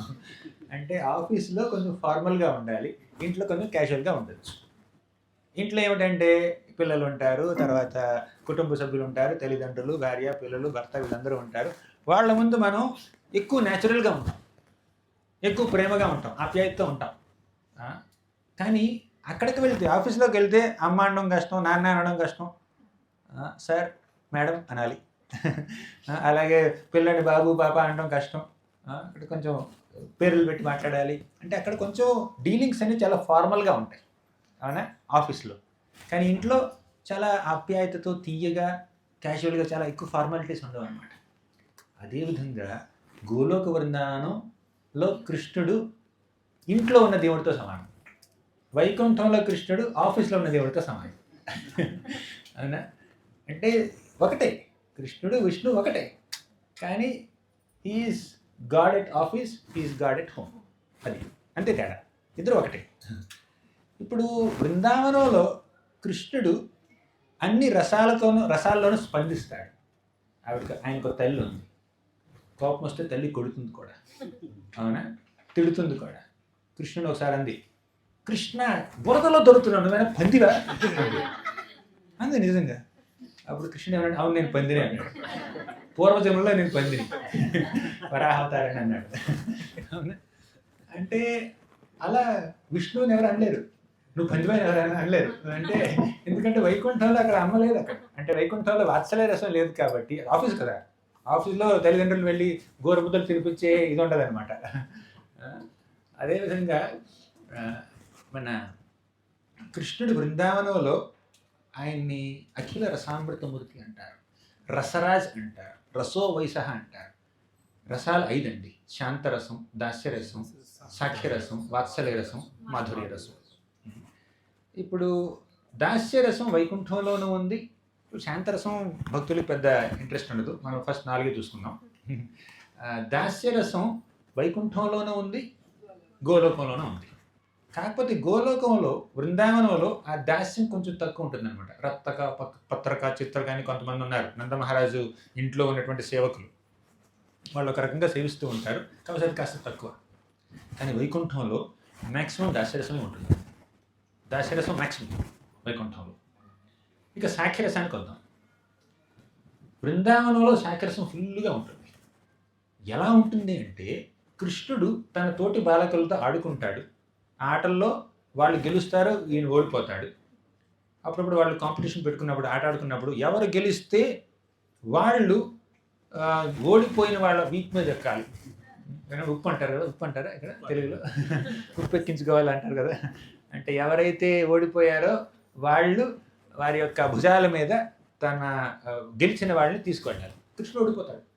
శ్రీరామును సుధామును ఇద్దరు గొప్ప బాలకుల్ని అలా భుజాల మీద తెచ్చుకుని నడిపించుకుంటూ వెళ్తాడు. అప్పుడు ఈ కృష్ణుడి స్నేహితులు కనిపిస్తుంది, కృష్ణ 5 నిమిషాలు నన్ను తిప్పావు, ఇంకో 5 నిమిషాలు తిప్పు, ఇంకో గంట తిప్పు, ఇంకో అరగంట తిప్పు అంటే ఇక కృష్ణుడు తిప్పాల్సిందే, తప్పదు, ఓడిపోయాడు కదా. వైకుంఠంలో విష్ణువుకి ఓటమి లేదండి, భగవంతుడికి ఓటమి లేదు. ఆఫీస్లో మిమ్మల్ని ఎవరైనా ఒక మాట అన్నారనుకోండి, మీరు మేనేజర్ జనరల్ మేనేజర్ అనుకోండి, ఒక మాట అంటే కొంచెం ఈగోకి దెబ్బతింటుంది, ఓకేనా? తప్పు చేసినా కూడా స్వీకరించడం కొంచెం కష్టం అవుతుంది, లీగల్గా ఉండాలి, బాస్ బాస్. కానీ ఇంట్లో పిల్లలు కూడా తిరుగుతుంటారు పెద్దవాళ్ళని, నాన్న నువ్వేంటి ఇలా చేస్తావు అని చెప్పి అంటే తప్పసారి ఏమన్నా అంటే ఇంట్లో సబ్మిట్ అయిపోవాల్సిందే. పిల్లలు తండ్రి ఒళ్ళోకి వెళ్ళి తొక్కుతూ ఉంటారు. తొక్కుతారా పిల్లలు? ఒళ్ళోకి ఎక్కి తొక్కారా మదర్ని కానీ ఫాదర్ని కానీ? అప్పుడు గిల్లారా అప్పుడప్పుడు? అది కావాలి ఇది కావాలని మారం చేశారా? అవన్నీ ఇంట్లో చేయొచ్చు. తండ్రి అలా ప్రతిస్పందిస్తారు ఇంట్లో. కానీ ఆఫీస్లో కుదరదండి. ఆఫీసులో ఎక్కి తొక్కారనుకోండి, అప్పుడు మిమ్మల్ని మందలిస్తారనమాట పేరెంట్స్, మీరు ఎప్పుడైనా ఆఫీస్కి వెళ్ళి ఉంటే. కానీ కృష్ణుడు బృందావనంలో ఉంటే తన స్నేహితులతో ఆడుకుంటూ ఉంటాడు, వాళ్ళ చేతుల్లో ఓడిపోతూ ఉంటాడు. కానీ వైకుంఠంలో ఓటమి లేదు. స్నేహితులు ఎవరు చెప్పండి? సాఖ్యరసం లేదు కదా వైకుంఠంలో. అంటే కొంతమంది స్నేహభావంతో సేవ చేస్తూ ఉంటారు, కానీ విష్ణు చేతి మీద బుధం మీద చేసి రారా అని చెప్పి అనేవాళ్ళు ఎవరు లేరు అక్కడ. అందరూ స్వామిగానే తమని తాము బంటుగా అనుకుని స్వామిగా పూజిస్తూ ఉంటారు విష్ణువుని. అవునా? అంటే అక్కడ సాఖ్యరసం తక్కువ, దాస్యరసం ఎక్కువ. ఇక్కడ వాత్సల్యరసం. యశోదామాత కృష్ణుడిని కొడుతుంది, తిడుతుంది, కట్టేస్తుంది, చెవి నులుపుతుంది, నువ్వు దొంగవి, దొంగతనం బాగా అలవాటైపోయింది నీకు, ఎవరు వెళ్ళి పడితే వాళ్ళ ఇంటికి వెళ్ళి వెనదొంగలిస్తున్నావు, కూతులతో సహవాసం చేస్తున్నావు, కోతిలా ప్రవర్తిస్తున్నావు. అసలు నువ్వు కోతి వంశంలో జన్మించుంటావు. నువ్వు నీ తండ్రి కోతి, నీ తాత కోతి, నీ ముత్తాత కోతి అదే ఉంటుంది, నీ కోతుల వంశంలో జన్మించుంటావు. అంటే యశోదామాత మన కృష్ణుడు ఏమన్నాడంటే, నన్ను కోతి అంటావా? నా కోతి పోలికలు తల్లి నుంచి వచ్చి ఉంటాయి నాకు. అంటే యశోదామాతని ఇండైరెక్ట్గా తల్లి అన్నట్టు, కోతి అన్నట్టు. అలా కృష్ణుడు అంటాడు. అటువంటివన్నీ మీరు వైకుంఠంలో కనిపించవండి. వైకుంఠం ఫార్మల్, చాలా రీగల్, ఫార్మల్గా ఉంటాయి అన్నమాట. ఏది ఎక్కువ ఏది తక్కువ అని కాదు ఇక్కడ విషయం. వంకాయ ఇష్టమా బెండకాయ ఇష్టమా? దేనికి ఉండే రుచి దానికి ఉంది. హల్వా ఇష్టమా లేకపోతే చక్కెర పొంగల్ ఇష్టమా? మీకు ఎవరికి ఏది ఇష్టమో తినండి, కానీ దేనికి ఉండే రుచి దానికి ఉంది. స్ట్రాబెర్రీ కేక్ ఇష్టమా లేకపోతే బటర్ స్కాచ్ కేక్ ఇష్టమా? స్ట్రాబెర్రీ ఇష్టం. అలా కొంతమంది వైకుంఠం ఇష్టం, కొంతమంది గోలోకం ఇష్టం. అవునా? అంతేకాదు వైకుంఠానికి గోలోకానికి వ్యత్యాసం కాదండి. ఇక్కడ కృష్ణుడి లీలల్లో కూడా బృందావనానికి ద్వారకకి వ్యత్యాసం ఉంది, ద్వారకకి మథురాధామానికి వ్యత్యాసం ఉంది. బృందావనంలో చూస్తే కృష్ణుడి చుట్టూ ఎవరుంటారో తెలుసా? నెమళ్ళు, గోపికలు, గోపబాలకులు, ఆవులు, దూడలు, ఎద్దులు, గేదెలు, కుందేళ్ళు, రామచిలుకలు, సీతాకోకచిలుకలు, ఇదనమాట. కానీ ద్వారకా నగరానికి వెళ్తే కృష్ణుడి చుట్టూ మంత్రులు, సామంతులు, రాజులు, తర్వాత వీళ్ళంటారు సైనికులు, గుర్రాలు, ఏనుగులు. ఆవులు కాదు, ఆవులు నెమళ్ళు కాదు అక్కడ ఉండేది, గుర్రాలు, ఏనుగులు ఉంటాయి అన్నమాట, రథాలు ఉంటాయి. అది ఇంకొక రకం అనమాట. అది కొంచెం రీగల్. ఎవరికైతే భగవంతుణ్ణి అలా ఒక రీగల్గా, ఒక మెజెస్టిక్గా, గ్రాండ్గా చూడాలనుకుంటున్నారో వాళ్ళు ద్వారకాధీశుని పూజించండి, లేదంటే వారు విష్ణువుని పూజించవచ్చు. కానీ బృందావనంలో కృష్ణుడు చాలా ఇన్నసెంట్గా, స్వీట్గా ఉంటాడు. నెమలి పింఛం ధరిస్తాడు. బర్హాపీడం నటవరవపూః కర్ణయోర్కర్ణికారం బిభ్రద్వాసః కనక కపిశం వైజయంతిం చ మాలాం రంధ్రాన్ వేణోరధర సుధయా పూరయన్ గోపవృందే మందారణ్యం స్వపదరమణం ప్రావిశద్గీత కీర్తి. అలా వేణువు వాయిస్తూ ఉంటాడు కృష్ణుడు. చేతిలో ఆయుధం ఉండదండి. బృందావనంలో కృష్ణుడు సుదర్శన చక్రాన్ని వాడలేదు. ఒక శాస్త్రంలో చెప్పారు, కేవలం గోవర్ధన పర్వతాన్ని రక్షించడం కోసం సుదర్శన చక్రం అలా అలా తిరిగింది కాసేపు అని అంటారు అంతే. అంతకు మించి కృష్ణుడు ఈ రాక్షసుల్ని సంహరించడానికి తన కౌమోదికి గదను కానీ సుదర్శన చక్రాన్ని కానీ సారంగ ధనుస్సుని కానీ ఎప్పుడు వాడలేదు. కేవలం చేతులతో ఆటగా చంపేశాడు. వత్సాసురుడు వచ్చాడు దూడ రూపంలో, పట్టుకున్నాడు, అలా తిప్పి తిప్పి తిప్పి ఇసిలేడు అనమాట కపిత వృక్షం మీదకి. అంతే, సరిపోయాడు వత్సాసురుడు. కాళియా నాగులో ఉన్నటువంటి ఆ విషాన్ని, ఆ ద్వేషాన్ని అణచడం కోసం కృష్ణుడు నాట్యం చేశాడు. ఎవరైనా నాట్యం చేస్తూ చంపుతారు చెప్పండి. అలా కృష్ణుడు చేసిన ప్రతి లీలలు చాలా ఆస్వాదనీయంగా, చాలా అమాయకంగా, స్వచ్ఛంగా ఉంటాయి. Vrindavan is a place characterised by innocence, simplicity. But Vaikuntha majesty, grandeur, opulence, అదనమాట. గ్రాండ్గా ఉంటుంది అక్కడ. భగవంతుడు తన రూపాలని ఎన్నో విధాలుగా ప్రదర్శిస్తుంటాడు. కొన్ని రూపాల్లో అన్ని రసాలని ప్రదర్శిస్తూ ఉంటాడు. అలా భగవంతుడు కొన్న రూపాలన్నింటిలో కృష్ణుడి యొక్క బృందావన రూపం, బృందావనంలో ఉన్నటువంటి కృష్ణుడి గోపాలుడి రూపం అన్ని రసాలకి నెలకొల్పు. వాత్సల్య రసం ఉంది, సాఖ్య రసం ఉంది, మాధుర్య రసం ఉంది. అందులో మాధుర్య రసం అంటే ప్రేయసి ప్రియులకి మధ్యలో ఉండే రసం, ఆ రిలేషన్షిప్. చాలామంది అంటూ ఉంటారు, రాధాకృష్ణుడికి పెళ్ళి ఎందుకు అవ్వలేదు అంటుంటారు. పెళ్ళి అవసరమా? పెళ్ళి ఎవరికి జరుగుతుందండి ఇక్కడ ఈ ప్రపంచంలో? అలా బాలుడు పుట్టి పెరుగుతాడు, ఒక యుక్త వయసుకు వస్తాడు, బాలిక కూడా పుట్టి పెరుగుతుంది, యుక్త వయసుకు వస్తుంది, తర్వాత జాతకాలు మ్యాచ్ అయ్యి, తర్వాత ఇంకేదో టెంపరమెంట్స్ మ్యాచ్ అయ్యి, అన్నీ మ్యాచ్ అయితే అప్పుడు పెళ్లి చేస్తాడు. అవునా? రాధారాణి ఎప్పుడు పుట్టింది? కృష్ణుడు ఎప్పుడు పుట్టాడు? వాళ్ళు యుక్త వయసుకి ఎప్పుడు వచ్చారు? పెళ్ళి అనేటువంటి ప్రస్తావన ఎక్కడుంది? వాళ్ళు శాశ్వతంగా T=0 ట్రేస్ చేయలేరనమాట. వాళ్ళు శాశ్వతంగా కలిసే ఉంటారు. వాళ్ళిద్దరూ ఒకటే. రాధాకృష్ణ ప్రణయ వికృతేర్హలాదిని శక్తిరస్మాత్ ఏకాత్మాన అపి భువి పురా దేహ భేదౌ గతౌ. వాళ్ళిద్దరూ ఒకటైనా కూడా రెండు రూపాల్లో ప్రత్యక్షమయ్యారు. అవునా? కాబట్టి వాళ్ళిద్దరికి వ్యత్యాసమే లేదు. ఈయన శక్తిమంతుడైతే ఆయన శక్తిమంతుడు కలిసే ఉంటారు కదా. శక్తిమాన్ అభేద, వాళ్ళిద్దరికి భేదమే లేదు. ఏకాత్మాన, కాకపోతే 2 రూపాల్లో ప్రత్యక్షమయ్యారు. ఒక చిన్న బాలుడు అలా అద్దం దగ్గరికి వెళ్ళి తన ప్రతిబింబంతో తానే ఆడుకుంటే, తన రిఫ్లెక్షన్తో తానే ఆడుకుంటున్నాడు, కేరింతలు కొడుతున్నాడు, నవ్వుతున్నాడు. ఎవరి సొమ్మైనా దోచుకుంటున్నాడా? ఎవరి ట్రెజరీ అయినా కొల్లగొడుతున్నాడా? లేదే. ఆయన ఆ పిల్లాడు చక్కగా ఆడుకుంటున్నాడు. ఎలా అయితే పిల్లవాడు తన ప్రతిబింబంతో ఆడుకుంటే మనకు అబ్జెక్షన్ లేదు, అలాగే శ్రీకృష్ణుడు రాధారాణితో కానీ ఏ గోపికలతోనైనా కానీ రసలీల చేస్తే మనకు అబ్జెక్షన్ ఉండకూడదు. ఎందుకంటే వాళ్ళందరూ ఆయన ప్రతిబింబాలే. వాళ్ళందరూ ఆయన యొక్క శక్తి యొక్క వ్యక్తి రూపాలు. ఆయన శక్తి, ఆయనలోనే ఉన్నటువంటి ఆధ్యాత్మిక శక్తి వ్యక్తి రూపం దాలిస్తే వారు గోపికలు అవుతారు. వాళ్ళతో ఆయన రసక్రీడ చేస్తున్నాడు. ఇక వాళ్ళకి వివాహం అన్నటువంటి ఫార్మాలిటీ లేదండి. అది ఈ ప్రపంచంలో ఉన్నటువంటి మానవ మాత్రలకు ఉంటుంది ఆ ఫార్మాలిటీస్. మనం వద్దాం క్లాస్ అయిన తర్వాత క్వశ్చన్స్. సరే చెప్పండి. దానికి వద్దాం, మనం మళ్ళీ వెళ్దాం. ఇప్పుడు కృష్ణుడు దేవాది దేవుడు అన్న మన టాపిక్ అన్నమాట ఇది. ఇప్పుడు ఈ మనం వాత్సల్య రసం గురించి చెప్పుకున్నాం. అది వైకుంఠంలో కనిపించదు పెద్దగా, కానీ గోలోకంలో కనిపిస్తుంది. సాఖ్యరసం కూడా వైకుంఠంలో పెద్ద కనిపించదు, గోలోకంలో కనిపిస్తుంది, బృందావనంలో. ఇక మాధుర్య రసం 2 రకాలండి. ఒకటి భార్యాభర్తలకు మధ్యలో ఉండేటటువంటి ఆ సంబంధం, 2 ప్రేయసీ ప్రియులకి మధ్యలో ఉండే సంబంధం. ప్రేయసీ ప్రియులకి, తర్వాత భార్యాభర్తలకి. ఇప్పుడు భార్యాభర్తల మధ్యలో ఉన్నటువంటి ఆ సంబంధం చాలా అఫీషియల్. అందరి ముందు వివాహం జరిగింది వాళ్ళకి, మంగళ వాయిద్యాల ముందు అగ్ని సాక్షిగా పెళ్లి జరిగింది. అదొక అఫీషియల్ టై ఉంది వాళ్ళలో, అఫీషియల్ రిలేషన్షిప్. కానీ ప్రేయసీ ప్రియులకు మధ్య అది లేదు. అది లేకపోయినా కూడా ఇక్కడ రాధారాణికి కానీ వీళ్ళందరికీ, గోపికలందరికీ కృష్ణుని మీద అంత ప్రేమ ఉంది కాబట్టి, ఆ ప్రేమ ఈ ప్రపంచంలో ఉన్నటువంటి కట్టుబాట్లకి అతీతం కాబట్టి, ఆ ప్రేమని భగవత్ ప్రేమకి పరాకాష్ఠగా మన శాస్త్రాలు చెప్తున్నాయి. ఇప్పుడు ఆ ఫ్లేవర్, ఆ ప్రేయసీ ప్రియులకి మధ్యలో ఉండేటటువంటి ఆ ప్రేమ వైకుంఠంలో మిస్సింగ్ అండి, గోలోకంలో ఉంది. అర్థమైందా? అంటే ఈ మాధుర్య రసం కూడా కంప్లీట్గా గోలోకంలో ఉంది, వైకుంఠంలో లేదు.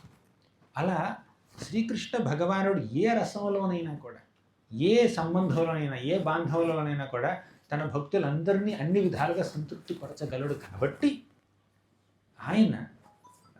ఆయన్ని మనం రసరాజు అంటాం, దేవాదిదేవుడు అంటాం. అంటే వేరే అవతారాలు కానీ వేరే రూపాలు కానీ తక్కువనం. ఒక్కొక్క రూపంలో ఆ భగవంతుడు ఒక్కొక్క రకమైన లీలలు చేస్తూ ఉంటాడు, ఒక్కొక్క రకమైనటువంటి భావాన్ని వ్యక్తపరుస్తూ ఉంటాడు, ఒక్కొక్క మూడ్లో ఉంటాడు.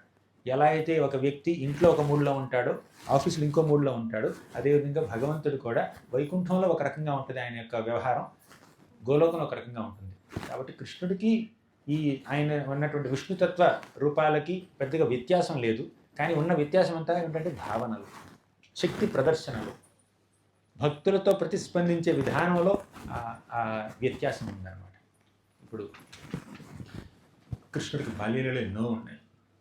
భాగవతంలో కృష్ణుడి బాల్యలీలని ఒక 40 చాప్టర్ల వరకు చక్కగా వర్ణించారన్నమాట. చాలా ఎలాబొరేట్గా వర్ణించారు. అంత వర్ణన, అంత బాల్యలీల యొక్క వర్ణన గీత అవతారాల్లో కనిపించదు మీకు. నరసింహావతారానికి బాల్యలీల లేదు, వామనావతారానికి బాలుడుగానే ఉన్నాడు, కానీ తల్లితో తిట్లు తినడం అని, అల్లరి చేయడం అని అటువంటిది లేదు. అంటే ఆ పరిపూర్ణత, ఆ ఎలాబొరేట్ డిస్క్రిప్షన్ లేదు అక్కడ. ఈ విధంగా కృష్ణుడు భక్తులందరితోనూ, అన్ని రకాల భక్తులతోనూ, ఎటువంటి బ్యాక్గ్రౌండ్ ఉన్నటువంటి భక్తులతోనైనా కూడా ప్రతిస్పందించగలడు. కాబట్టి ఆయన దేవాదిదేవుడు అంటున్నాం మనం. ఇంకో మాట ఏం చెప్పాలంటే మనం ఇక్కడ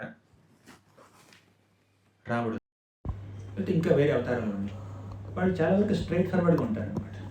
కానీ కృష్ణుడు అప్పుడప్పుడు కొంచెం మ్యాజిక్ చేయాలన్నా, ఇంకేదైనా కొంచెం తిప్పాలన్నా కూడా ఆయన చేయగలడు. చక్రం తిప్పుతాడు. మన పిల్ల శ్లోక క్లాసులో ఒక శ్లోక క్లాస్ అంటే శ్లోక స్కూల్లో జరిగిన క్లాసులో ఎవరో ఒక స్టూడెంట్ అందనమాట, కృష్ణుడు అప్పుడు ట్రిక్స్ ప్లే చేసి కూడా, ధర్మం అంటే కేవలం స్ట్రైట్ ఫార్వర్డే కాదు, అప్పుడప్పుడు ట్రిక్స్ ప్లే చేస్తూ కూడా ఆయన ఇంకో రకంగా చేయొచ్చు, ధర్మాన్ని స్థాపించవచ్చు. జయద్రథుడు ఉన్నాడు, చంపడానికి కోసం అర్జునుడు ప్రతిజ్ఞ చేశాడు, కానీ జయద్రథుడు దాక్కున్నాడు. కృష్ణుడు ఏం చేశాడు? సూర్యాస్తమయ వాతావరణాన్ని క్రియేట్ చేశాడు. జయద్రథుడు ముందుకు వచ్చాడు కాన్ఫిడెన్స్తో, చూద్దాం అర్జునుడు అగ్ని ప్రవేశం చేస్తే నేను చూడాలని పెద్ద ఊళ్ళూరుతూ వచ్చాడు అనమాట. అప్పుడు అర్థమైపోయింది అది సూర్యాస్తమయం ఇంకా అవ్వలేదు, కృష్ణుడే సూర్యాస్తమయ వాతావరణాన్ని క్రియేట్ చేశాడు అని అర్థమైపోయింది. అప్పుడు అర్జునుడు జయదత్తుని చంపేశాడు అనమాట. సో ఈ విధంగా కృష్ణుడు ట్రిక్స్ కూడా ప్లే చేయగలడు, ఎప్పుడు స్ట్రైట్ ఫార్వర్డ్గా ఉన్నాడు అనమాట. ఏది కావాలంటే చేసేస్తాడు ఆయన. దొంగతనం చేయగలడు, తర్వాత చీరలు దొంగలించగలడు, చీర ఇవ్వగలడు కూడా, ధర్మం గురించి చెప్పగలడు, అప్పుడప్పుడు కొంచెం ఏమైనా మ్యాజిక్ చేయాలన్నా, ట్రిక్స్ చేయాలన్నా కూడా అది కూడా చేయగలడు అనమాట. అందుకే ఆయన పరిపూర్ణుడు, చతుషష్ఠి కళాప్రపూర్ణుడు. భక్తి రసామృత సింధు అనేటటువంటి ఈ గొప్ప గ్రంథంలో ఆయన యొక్క 64 లక్షణాలని చక్కగా వర్ణించారు. సరే, ఇది కృష్ణుడు దేవాది దేవుడు అనడానికి మనకి ఉన్నటువంటి శాస్త్ర ప్రమాణం. మనం బ్రహ్మసమితి గురించి చెప్పుకున్నాం, బ్రహ్మసమితిలో చెప్పుకున్నాం, భగవద్గీత, శ్రీమద్ భాగవతం, చైతన్య చరితామృతం, తర్వాత ఈ 4 శాస్త్రాలు ముఖ్యంగా చెప్పుకున్నాం. తర్వాత ఎన్నెన్నో శ్లోకాలు, ఎంతమంది ఆచార్యులు చెప్పినటువంటి మాటలు కూడా చెప్పాం. శంకరాచార్యుడు ఏమిటి, వీళ్ళందరూ రుద్రగీతలో కూడా చెప్పారు కృష్ణుడి గురించి. ఇంకా దీనికి ఎండింగ్ లేదు, మనం ఎక్కడ ఎండ్ చేయాలి కదా.